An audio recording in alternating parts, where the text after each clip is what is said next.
Swimming. Let's talk swimming kinematics.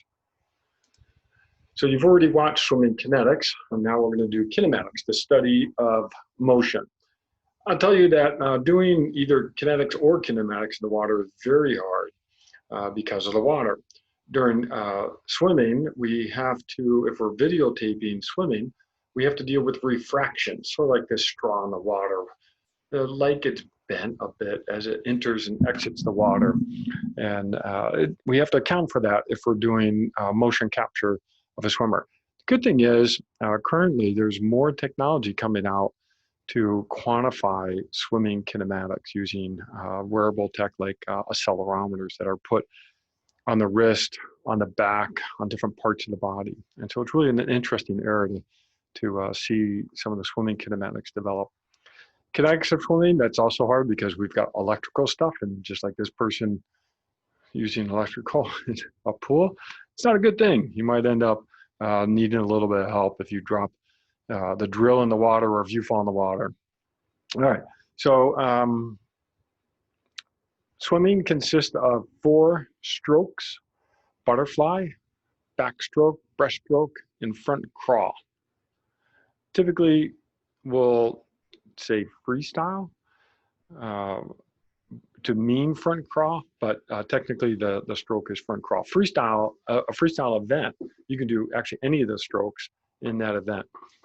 When you're swimming in an Ironman race or in distance race, the vast majority of people will use cross stroke, front crawl.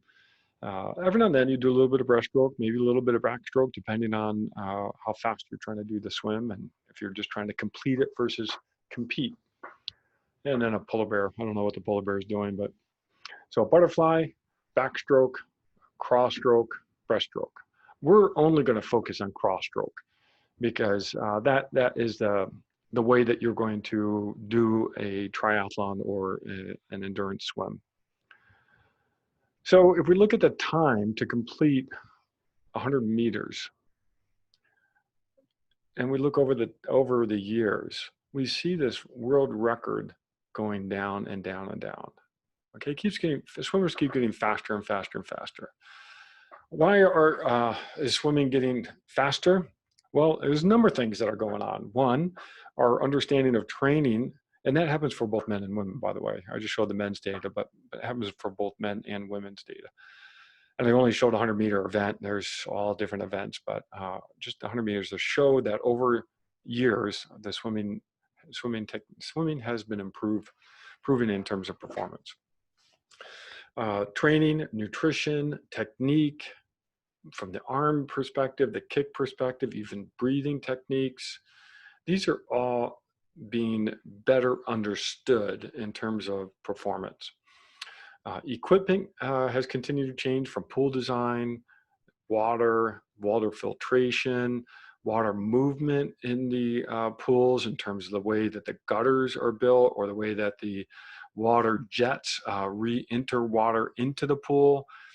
Lots of science in terms of designing a competitive swim pool. Swimsuit technology has changed. For open water, wetsuit technology has changed. And then also different types of training equipment, from paddles you put on your hand, from using fins to using resistance devices like little parachutes you drag behind you, or maybe resistance bands during swimming. All sorts of things that you can do to improve swimming using different pieces of equipment. Now, the majority of the work that I'm going to talk about here is all pool-based swimming. And in swim competitions, the longest event is a 1,500 meter. In endurance triathlons, those open water swims can be anywhere from usually 700 meters as a short one. Maybe sometimes you get some real super sprints and something shorter than that. Olympic distance is 1.5 kilometers, 1,500 meters. Half Ironman is 1.2 miles. A full Ironman is 2.4 miles. In open water swimming, we have a number of things that are different than pool-based swimming. Sighting, there's no black line on the bottom of the lake, except for Lake Placid.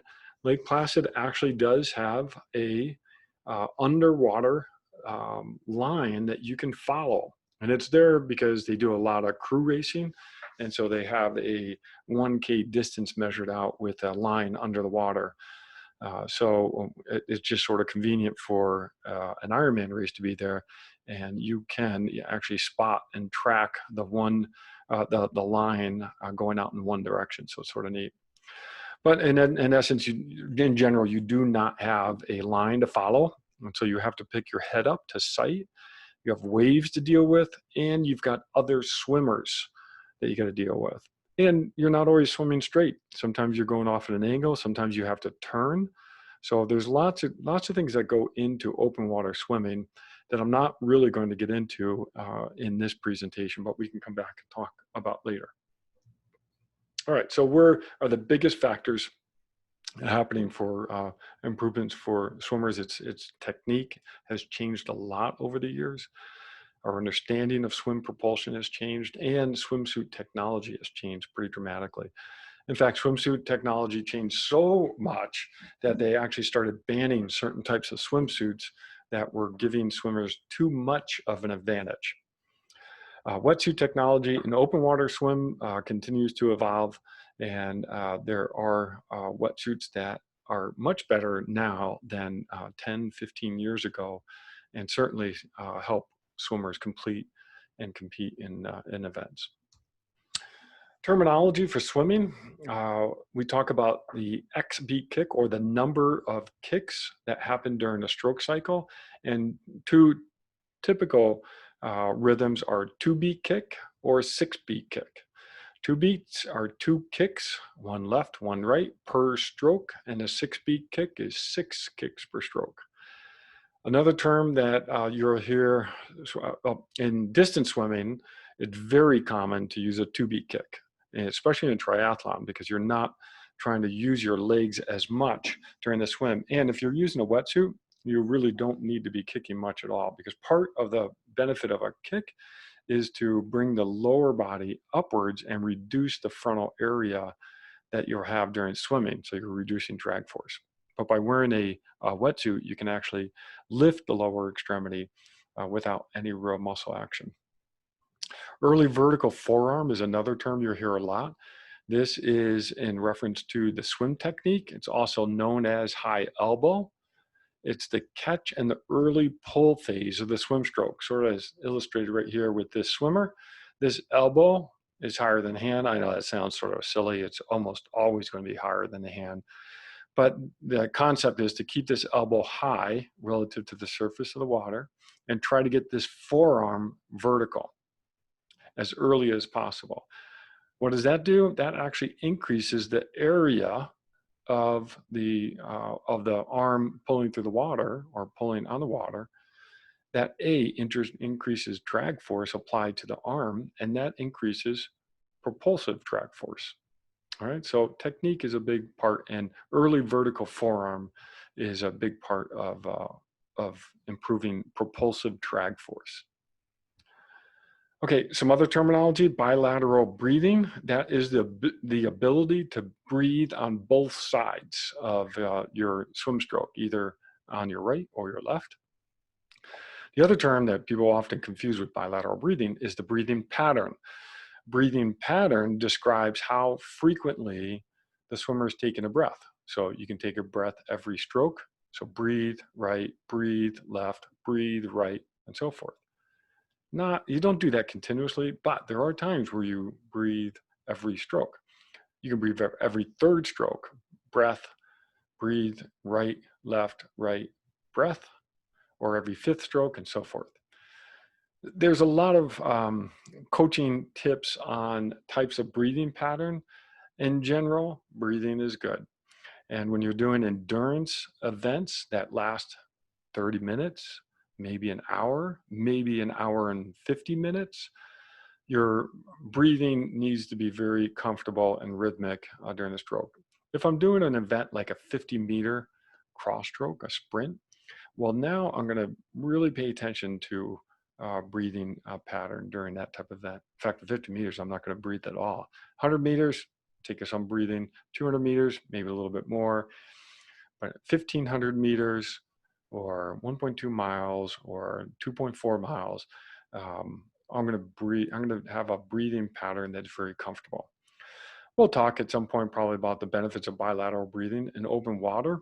There's a benefit because you may not know where the sun is for any particular swim, and it's good to not always have to breathe and look into the sun, if you will. Or you may be swimming in a direction that the waves are breaking over you, and you might want to breathe on opposite side of the wave, or you might want to breathe looking into the wave. Lots of different ways to do it. So there's a lot of advantages to learning how to breathe on both sides of the swim stroke. Swimming phases, again, terminology. Pull is from the hand entry to the exit.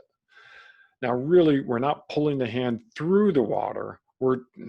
This is a sort of an incorrect picture. It looks like we're pulling the hand through the water. We're not actually trying to pull the hand through the water. We're actually trying to put the hand in the water and then swim the body over the hand. Sort of like a rowboat. You put your paddle in the water and you pull on the paddle, and your boat moves past the paddle. You don't try to pull your paddle through the water, because if you do, then your boat's not going anywhere. The pull phase can be broken down into different phases. This is not critical for this class. This is a high level of detail for swimming. The catch, the pull, the push phases. There's sub phases within the pull, but you should be able to understand what is meant by the pull phase. The recovery is from the hand exit to the entry, and then stroke cycle is pull plus recovery. So you have the right side and the left side. So that's the pull and the recovery. Stroke rate, also known as stroke index, strokes per time, and stroke length is distance per stroke. So very similar to running terminology, but we're really zeroing in on a stroke being one side. So we have the right stroke and we have the left stroke. Okay, these are higher level details. I'm just going to put them out there. I put in Swim Smooth. I knew Terry Laughlin, who really launched this swim technique. I swam with him for a bit. But this is just some tips for swimmers, and the tips are really broken down to how to increase drag propulsion force and how to decrease drag resistance force. So this is increasing drag propulsion force. This is decreasing drag propulsion force, so that's a bad thing. This is having this position in the water is decreasing drag resistance force. This is increasing drag resistance forces by having the legs lower in the water, things like that. Swimming kinematics, a little bit of history, and this is just interesting. Early on, swim technique was often taught like a paddle wheel, but what they actually found is swimmers were not doing what they were telling swimmers, and they didn't know this until they were able to put a camera in the water and track the swimmers. And in reality, the swimmer was doing more of an S-shaped curve. It's very complex 3D movement. But what's important is more contemporary ways to teach swimming is it's almost going back to the paddle wheel, almost.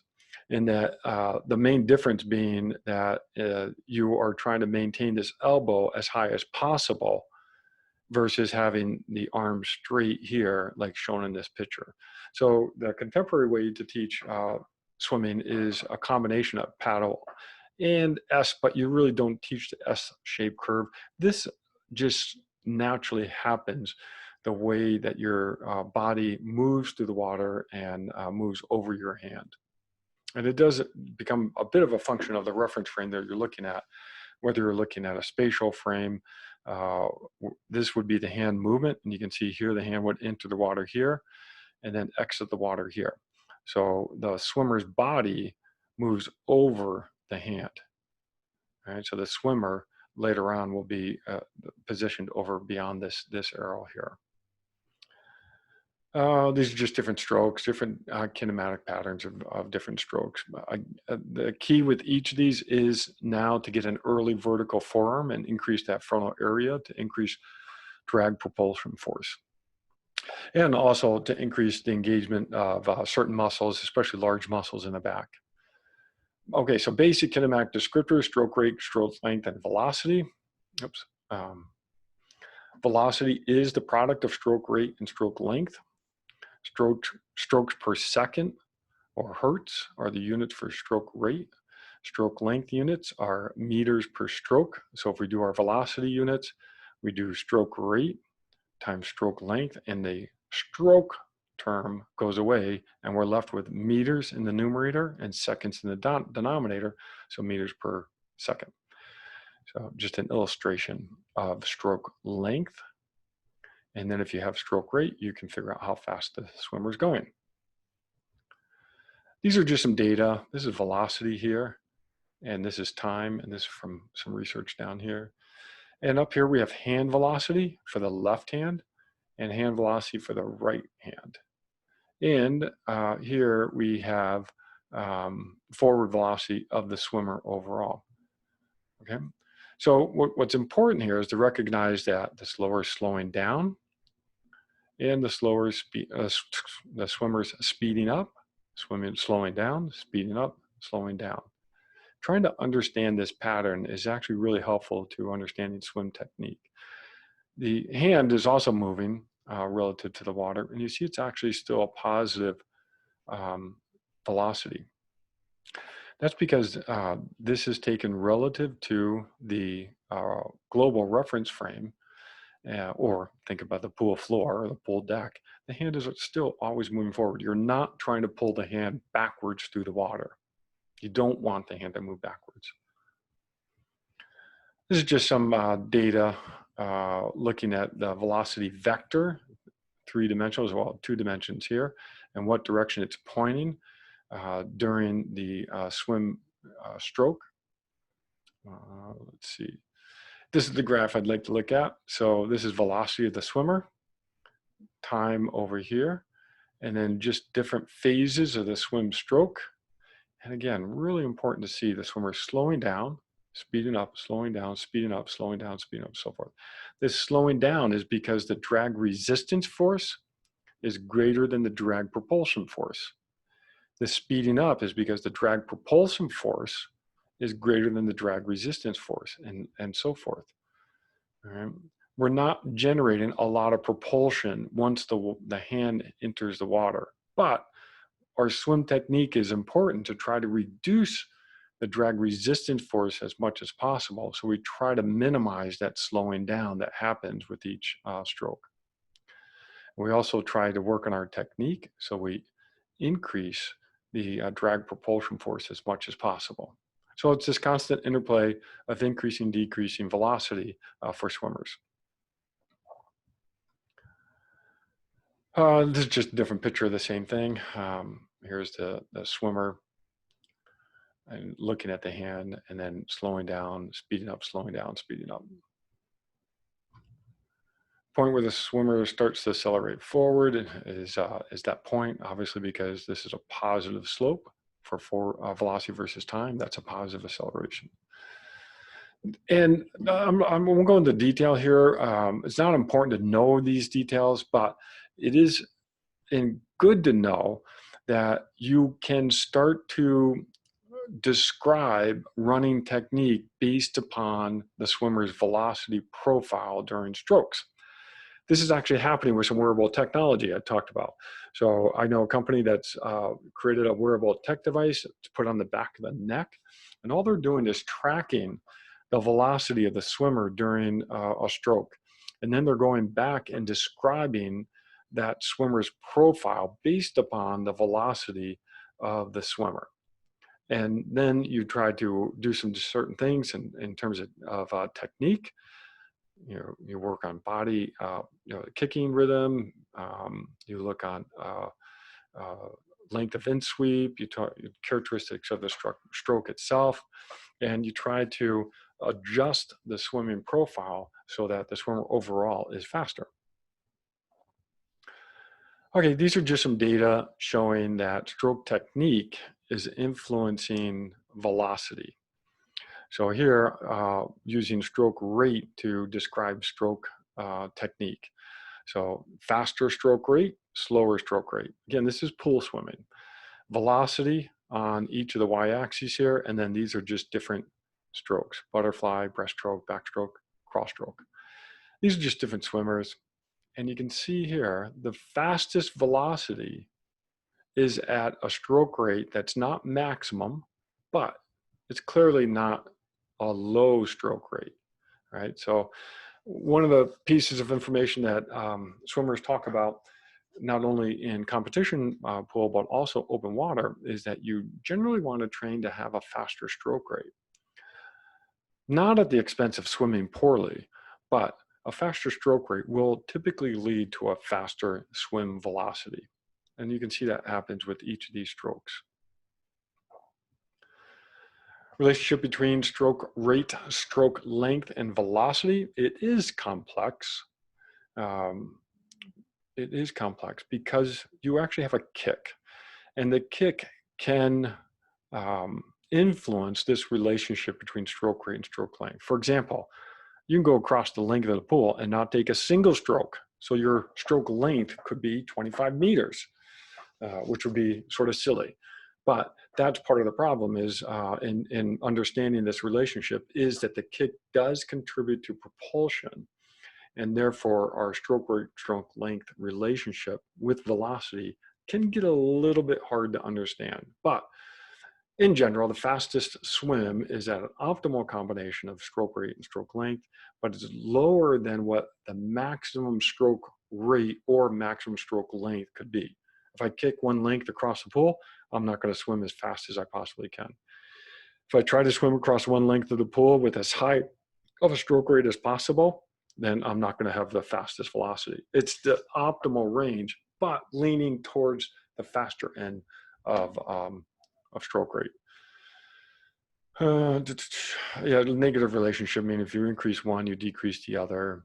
Swimmers tend to increase stroke rate to increase velocity. Faster swimmers have longer stroke lengths than slower swimmers. This is a very, often a very technique that you pick up as a good swimmer. But long stroke length by itself does not predict fast swimming. Stroke length is related to velocity when stroke rate is not negatively influenced. Again, it's a complex relationship, but this here's velocity on this axis. The fastest velocity is typically at a high stroke rate. Okay, high stroke rate. Here it's pointing at about 60. And some optimal stroke length that will happen. Okay, here's some physiology. So heart rate on the y-axis, stroke rate on the x-axis, RPE, some psychology versus stroke rate. And if you think back to, if you took endurance physiology with me, or physiology of endurance performance, we looked at how VO2, rate of oxygen consumption, has a U-shaped relationship with stroke rate. That this is the same type of data, but looking at swimming. We've got heart rate here. Why? Because it's hard to measure oxygen consumption during swimming. Hard to get the mask in the water to collect the air and so forth. But heart rate has a pretty good relationship with VO2. So here's the preferred stroke rate. And if you tell a swimmer to swim the same velocity but take a faster stroke rate, heart rate just sort of something sort of comes out this way. Maybe it's a U-shaped phenomena. If you do a slower stroke rate, heart rate's going to go up. Meaning you're becoming, oh, this is VO2 here, sorry, the dotted line, VO2. And here's heart rate. So this is VO2 on this axis, sorry about that. Almost a U-shaped relationship between these, but not quite. Right. Again, this relationship between stroke rate, stroke length, velocity is complex, and you throw in some physiological parameters. But your preferred conditions are going to be pretty close to minimum VO2 and minimum heart rate. RPE, just rating of perceived exertion, is influenced by stroke rate as well. So going slower stroke rate, the RPEs tend to go up for given velocity. All right. Okay, so let's keep going here. Okay, so summary of swimming kinematics.